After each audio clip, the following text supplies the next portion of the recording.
Welcome back, it's me, Lou. I'm here for another action figure review. Today from McFarlane Toys in their DC Multiverse line, we are featuring the 2-pack of Batman and Doomsday as they appear in the film Batman vs. Superman: Dawn of Justice.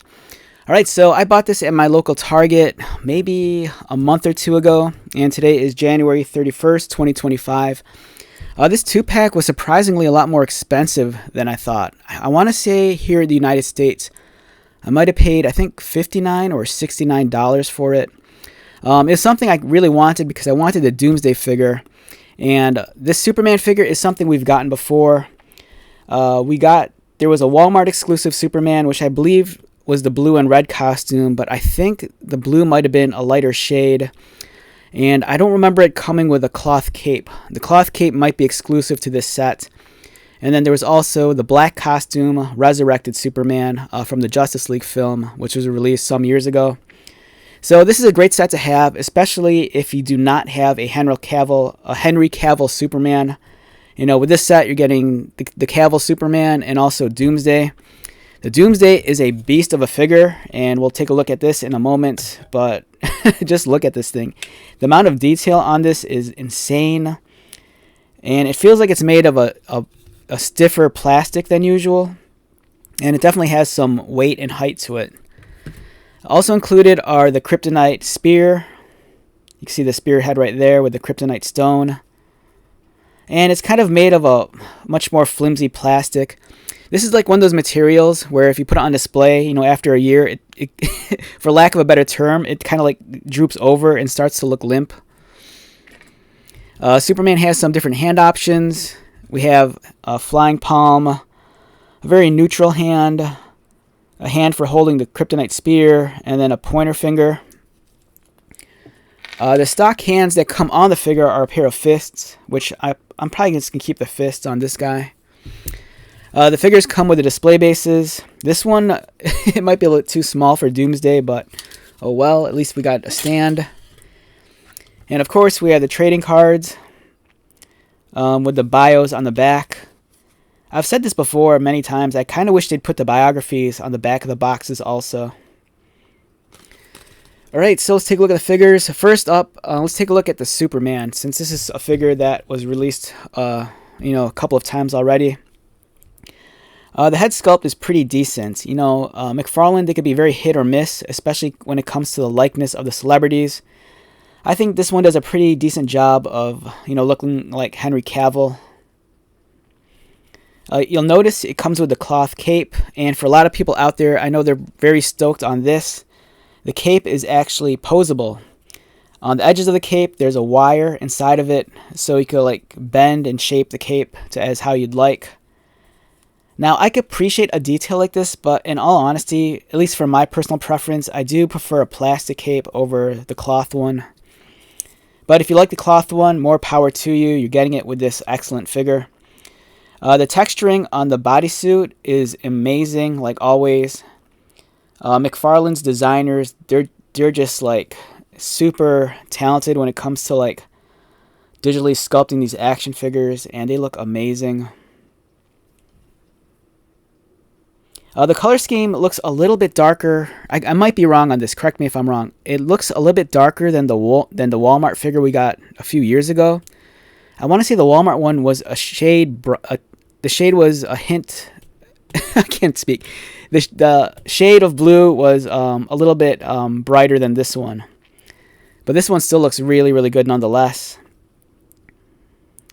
You'll notice, though, there is some discoloration, though, with the knees. The knees don't actually match the legs, but from a distance, you're not really going to notice that.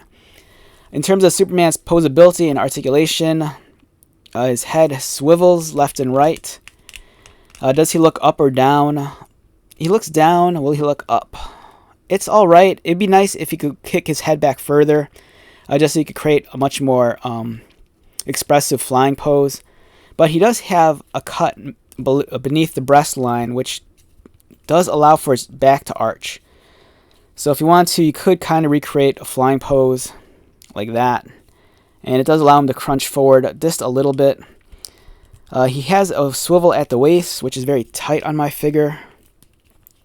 Articulated arms.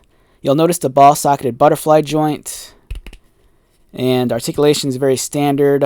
Double pinned elbows, articulated wrists. The legs kick up, and then they kick out. Kicking up on McFarlane figures, the movement and range of motion isn't always the greatest. The legs have a tendency to collide near the hip and lower waist section, so it prevents the legs from going up further. Double pinned knees and articulated ankles and toes. This guy stands in at about, let's see, 7.5 inches. Here is the Henry Cavill Superman next to Malefic Spawn, also produced by McFarlane in the Mortal Kombat line. And then we do have a Batman. We have the McFarlane designed, I believe, gold label Batman right here. So yeah, they look great together. And moving forward, let's take a look at the main event. We have the giant Doomsday figure. And as you can see, it completely towers over Superman. Doomsday comes in at a whopping 10.25 inches. This guy is a beast.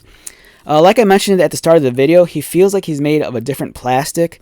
It's not as soft as some of the other McFarlane figures. It feels like a hard, maybe like ABS plastic.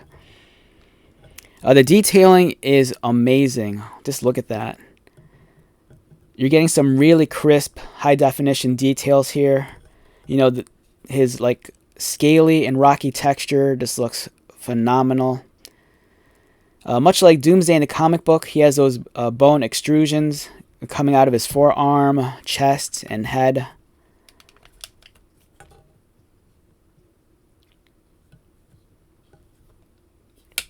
So yeah, it looks awesome. I love the protrusions here on the forearms. They're kind of pointy and sharp also. And you can hear him creaking too. This plastic, when it moves, it creaks. And unfortunately, he doesn't have a butterfly ball-socketed washer to cover up the gap, which might be understandable because the surface of his arm, it's just so rocky and uneven that having one of those smooth ball-socketed butterfly joints wouldn't really make sense. But it's unfortunate that it does get kind of gappy on the inside. But yeah, astounding looking figure. It's amazing. In terms of Doomsday's articulation, his head looks left and right. Again, you can hear the plastic creaking. His arms go around, they go up. There is no bicep cut, unfortunately. There is an elbow bend, very stiff. Articulated wrists, again, very stiff. There is a waist swivel. There is no diaphragm or abdomen cut, so all the movement is just restricted to only this. The waist piece here, you can feel the difference in plastic. This is very much like that rubbery diaper that all McFarlane figures have. But the rest of the torso is just hard plastic. His legs kick up, not so much, surprisingly. Yeah, it's really restricted by this waist piece right here. As you can see, as soon as I start lifting the leg, it collides with this piece here, this hangover piece, and it prevents it from going up. The legs do kick outward, and they do use the same hip articulation as a smaller McFarlane figure. And then he has single pinned knees, and they're very stiff. I don't want to, there we go. They bend, and they kind of mildly swivel. So it does have a swivel motion there. And then articulated ankles and toes. So overall, a fantastic set. Again, a bit on the pricier side, but I think this is the only way you can obtain this version of Doomsday. And correct me if I'm wrong, I believe this is also the only way you could get the Henry Cavill Superman with the wired cape, I think. Alright, so yeah, well worth the purchase. Again, great set. If you need a Henry Cavill Superman, this is the one to get. So let's wrap this one up. Once again, my name is Lou. If you're new to my channel, welcome. If you are a returning viewer or subscriber, thank you so much for your continued support. I greatly appreciate it. So until the next video, be safe, take care of yourself, buy lots of toys, and most importantly, be happy. And I'll see you at the next one. Alright, later.